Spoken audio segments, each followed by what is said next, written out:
की जरूरत है। एक, अगर दिमाग से पागल आप नहीं हैं तो कोई ऐसा प्रयास कभी करेगा नहीं। आत्मचिंतन करने की जरूरत तो जरूर है। दूसरी बात, बिल्कुल मैं उसको पॉजिटिवली ले रहा हूं, आप ये ना समझें कि हमें बात बुरी लगी। आत्मचिंतन, मेरी पत्नी भी रोज यही कहती है कि आत्मचिंतन करने की जरूरत है, पागल हो गए हो। मेरे भाई बंधु भी यही बता रहे हैं कि पागल हो गए हो, अपना अच्छा खासा जिंदगी छोड़ के दीवार पर सर मारने जैसा काम शुरू कर दिया है। आत्मचिंतन की जरूरत तो है। आपका सुना, अभी भाई साहब ने कहा कि जिन लोगों के पास मोबाइल है उनको तो पूरी समझ है, वो ज्यादातर लोग आपको पसंद करते हैं।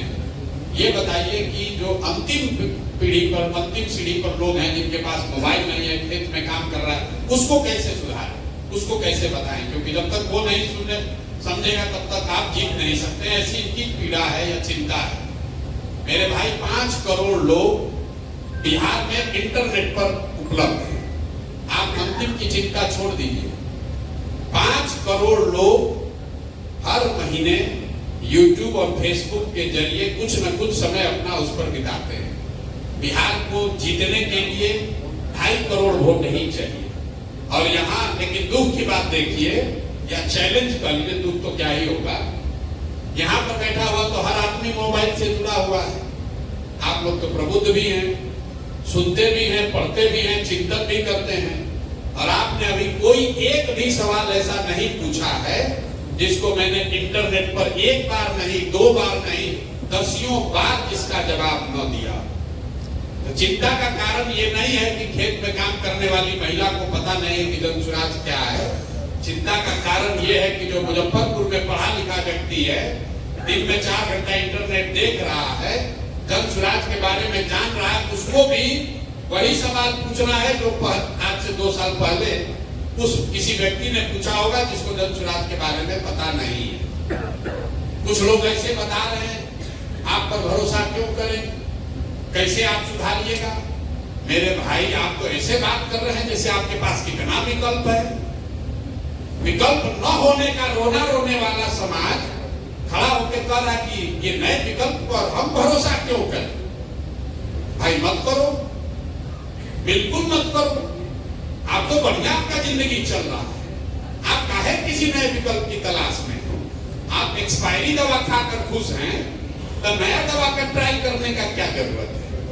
प्रोफेसर साहब खड़े हुए, अच्छी बात इन्होंने कही, हम अपना गुलामी क्यों दे दें आपको? हम अपना वोट देकर व्यवस्था क्यों बदलने हम तो आए हैं, हम आपको देने क्यों आए? ठीक बात है भाई। अभी तक जिसको वोट दिए हैं उसमें आपका कितना अधिकार है वो बता देना भाई, हम उसको समझ लेंगे। यहाँ पर बैठे हुए जितने लोग हैं, 2/3 से ज्यादा लोग बिना व्यक्तिगत राय पूछे हुए हम कह सकते हैं कि आपने एनडीए को, भाजपा को वोट दिया होगा। साथ में आप ये भी कह रहे हैं कि आपकी दुर्दशा कितनी है और कितने बार से एनडीए को वोट दे रहे हैं, ये भी आपको मालूम है। तो भाई आप इतने ही बड़े प्रबुद्ध हैं, इतने समझदार हैं, तो आपकी इतनी दुर्दशा है तो एनडीए छोड़कर कोई दूसरा विकल्प बना लेते हैं। कहते हैं भैया हमारा तो कुछ है ही नहीं, क्या करें, विकल्प नहीं है, लालू को तो दे नहीं सकते हैं, तो फिर वही किसे पीटे को वोट दे रहे हैं। तो जितने लोग ये कह रहे हैं प्रबुद्ध लोग कि हमारे पास तो विकल्प नहीं है, आप जरा बताइए कि ईवीएम पर नोटा बटन है कि नहीं है? और आप लोग तो पढ़े लिखे व्यक्ति हैं। अगर नोटा को किसी दूसरे उम्मीदवार से ज्यादा वोट आ गया होता तो कानून कहता है कि फिर से चुनाव होता, तो काहे नहीं आपने नोटा को वोट दे दिया? तो भाई प्रबुद्ध कहने से और सवाल करने से नहीं होगा। आप में से ज्यादातर लोग वो हैं जो वोट देने भी नहीं जाता। ये हम नहीं कह रहे, ये तो इलेक्शन कमीशन का आंकड़ा बता रहा है।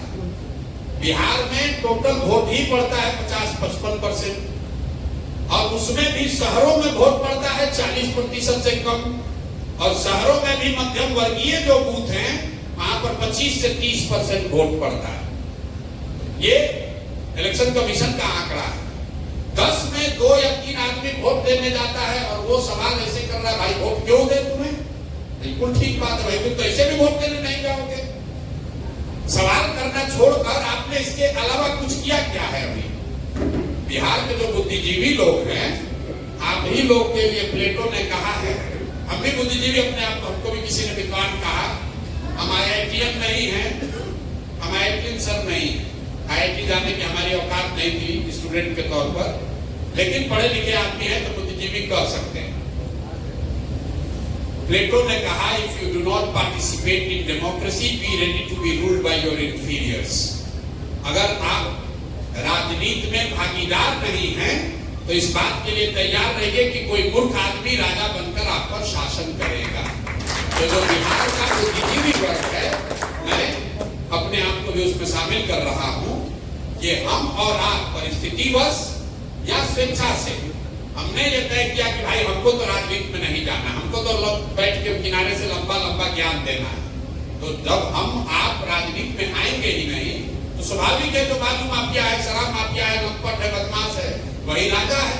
अब फिर आप कह रहे हैं कि भ्रष्टाचार नहीं खत्म हो रहा है। बालू माफिया सर अगर जीत कर आपका सांसद बनेगा तो चोरी नहीं करेगा, तो आपके बच्चों की पढ़ाई की चिंता करेगा।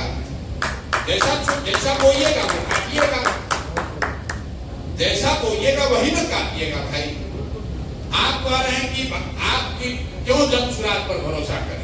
भरोसा जनसुराज पर बिल्कुल मत कीजिए। आपने कहा व्यवस्था कैसे सुधरेगी? व्यवस्था सुधारने का सीधा तरीका यह है कि जिसको भी चुनिए, जिस किसी को भी चुनिए, उसको अकाउंटेबल बनाइए। अकाउंटेबल कैसे बनेगा?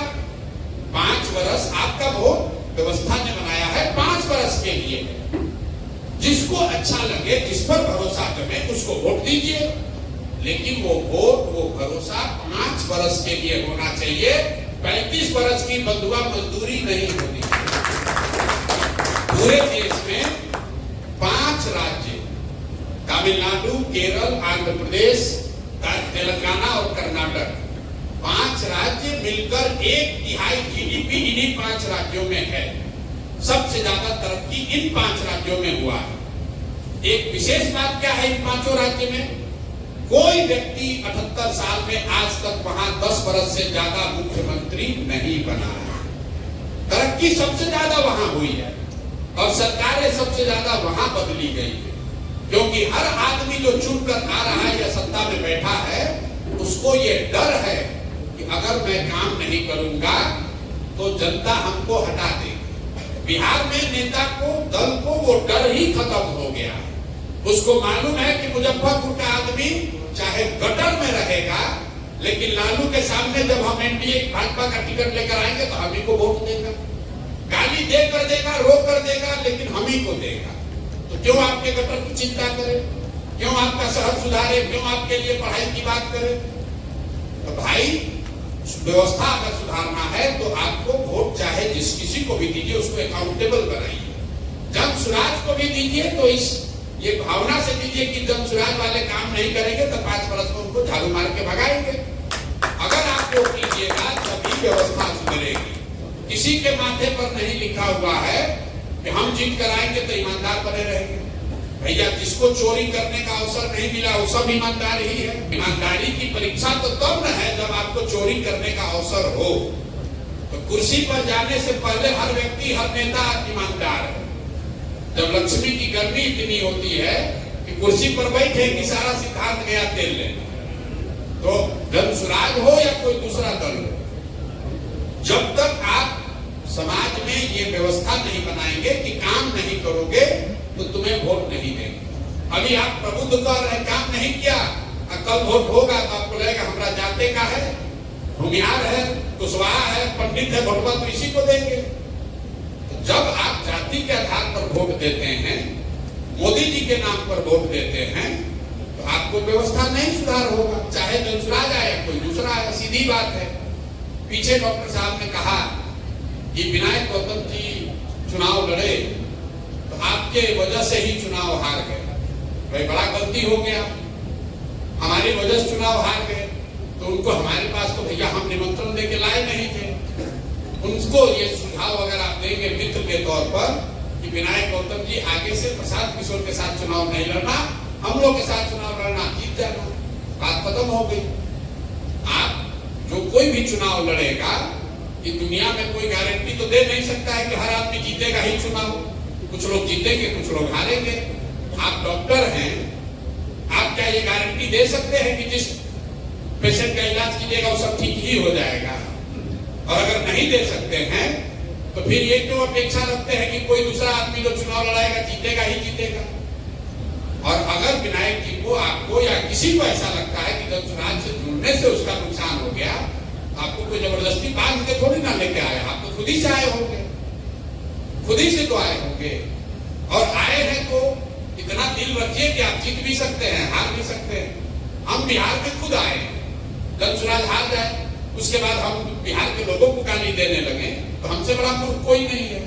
भाई बिहार के लोगों ने हमको, सुप्रीम कोर्ट ने थोड़ी ना कहा है कि आपको बिहार में जाना है। हमने स्वयं से तय किया है कि हमारी जिम्मेवारी है।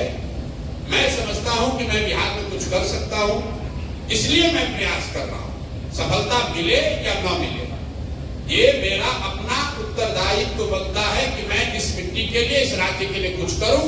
इसलिए कर रहा हूं, इसलिए नहीं कर रहा हूं आपको एमएलए बनना है, एमएलए मंत्री नहीं बनना है। तो जितना बनकर नाम, पैसा, शोहरत कमाया जा सकता है, उससे बहुत ज्यादा नाम, शोहरत, पैसा भगवान ने दिया। लेकिन सिर्फ इसलिए ये प्रयास कर रहे हैं कि इसी मिट्टी में जन्म हुआ है, समझते हैं कि कुछ इस मिट्टी के लिए हमारा भी, हम पर भी कर्ज है। और उससे बढ़कर आप ये समझिए, प्रयास हम करें या आप करें, प्रयास आज हो या 10 वर्ष के बाद हो, करना तो किसी न किसी बिहार के आदमी को ही पड़ेगा। कोई तमिलनाडु से आकर बिहार, मुजफ्फरपुर, पटना, मधुबनी नहीं सुधारने वाला है। आपको तय करना है कि आप किसी के प्रयास में कंधा लगाना चाहते हैं कि बैठ के कमेंट्री करना चाहते हैं। बिल्कुल आप एकदम बिल्कुल स्वतंत्र हैं, कीजिए, जितना कमेंट करना है कीजिए, क्रिटिसाइज करना है कीजिए। जो विकल्प नहीं होने की बात करते हैं, हम आपको कम से कम 100 ऐसा उदाहरण दे सकते हैं जब समाज में कोई अच्छा आदमी हिम्मत करके खड़ा हुआ, चाहे निर्दलीय ही खड़ा हुआ। और जब कोई अच्छा आदमी खड़ा होता है तो सब आदमी मिलकर कहता है ना, आदमी तो बहुत अच्छा है ना, लेकिन जीतेगा नहीं, अरे वोटे मेरा बर्बाद हो जाएगा। तो आदमी को आप हरा देते हैं, आपको लग रहा है कि आपका वोट बर्बाद हो जाएगा, अगर उसको वोट दीजिएगा तो वोट बर्बाद हो जाएगा। मेरे भाई, जब किसी अच्छे आदमी को आप वोट नहीं देते हैं, कोई एक अच्छा आदमी चुनाव हारता है तो 100 अच्छे लोगों का मनोबल टूटता है। वो सोचता है कि आदमी चुनाव वोट नहीं है। आप 24 घंटा ये गणना में लगे हैं, कौन जीतेगा, राजद भी जीतेगा कि एनडीए जीतेगा? मेरे भाई, ये तो दोनों दलों को आपने देख लिया। आपके पास, क्योंकि यहाँ कुछ डॉक्टर लोग भी बैठे हुए हैं, आपके पास, आपको कोई रोग है, आप एक दवा खा रहे हैं जो कि एक्सपायर हो गई है, आप डॉक्टर साहब के पास गए, डॉक्टर